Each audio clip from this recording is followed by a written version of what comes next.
हिंदी का ये प्रोजेक्ट है। हमने यहाँ पर विकारी शब्दों का लिंग और वचन के अनुसार कैसे विकार होता है इसको बताने का प्रयास इस चक्र द्वारा किया हुआ है।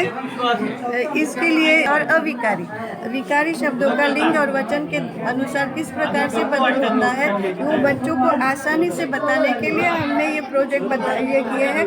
जैसे जो ये विकारी शब्द है, इसका है सर्वनाम का है, ये सर्वनाम के विकारी शब्द है।